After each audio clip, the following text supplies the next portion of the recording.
Bonjour Evelyne Rouby. Bonjour Jean-Philippe Denis. Quel plaisir de vous recevoir. Je vous remercie. Quel plaisir. Evelyne, vous êtes à l'Université Côte d'Azur au GREDEG, donc CNRS. Oui. Article coécrit avec Catherine Thomas dans la revue Management. Arrobas, à chaque fois le A se transforme en arrobas dans Management, c'est une revue en open access. C'était la première revue française en open access dès la fin des années 90. From individual to collective qualities of attention in dynamic work settings, on est vraiment dans les titres académiques. Learning barriers to the development of collective mindful attention. Donc, je vais vous poser une question très générale. Cet article, donc avec Catherine Thomas. Qu'est-ce que c'est que ce nouveau concept, la mindfulness? Alors, la mindfulness, c'est un concept qui est devenu de plus en plus populaire en management. Oui, je le vois de plus en plus. Voilà, tout à fait. Alors, elle se définit comme une qualité de l'attention, plus exactement comme une attention qui est centrée sur la situation telle qu'elle est en train de se produire ici et maintenant. Alors, plus précisément, c'est ce qu'on est en train de faire ensemble. C'est ce qu'on est en train de faire ensemble, voilà, on s'adapte à la situation. Et ce qu'il est important de noter, c'est que la mindfulness signifie globalement deux choses.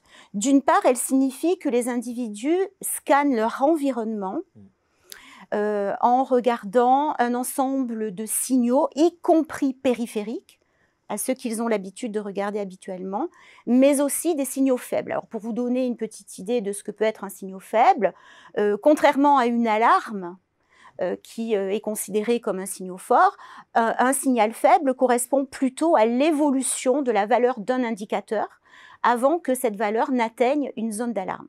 Alors, cette capacité à regarder l'environnement de façon riche, à scanner l'environnement de façon riche, tout en restant concentré sur la tâche à accomplir, correspond à ce que la littérature appelle la stabilité de l'attention.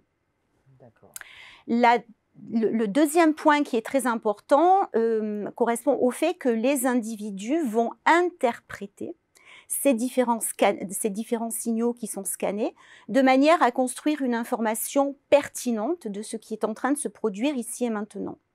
Alors, cette pertinence repose sur à la fois la combinaison de la multitude de signaux, mais aussi, ce qui est très important, une interprétation qui est non normative, c'est-à-dire qui prend en compte ce qui est en train de se passer et pas simplement ce que l'on attend à ce qu'il se passe, ce que l'on attend à voir.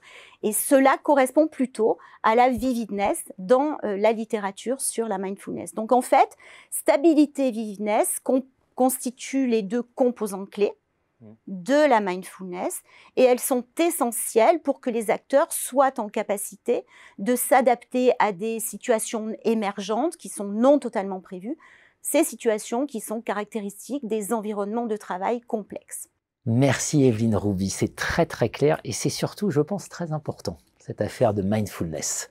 From individual to collective qualities of attention in dynamic work settings, learning barriers to the development of collective mindful attention. Évidemment, il y a des obstacles aussi, mais ça c'est un autre sujet. C'était important de faire le point sur cette question de la mindfulness qui, dans les entreprises, intéresse de plus en plus. Merci à vous. Merci beaucoup.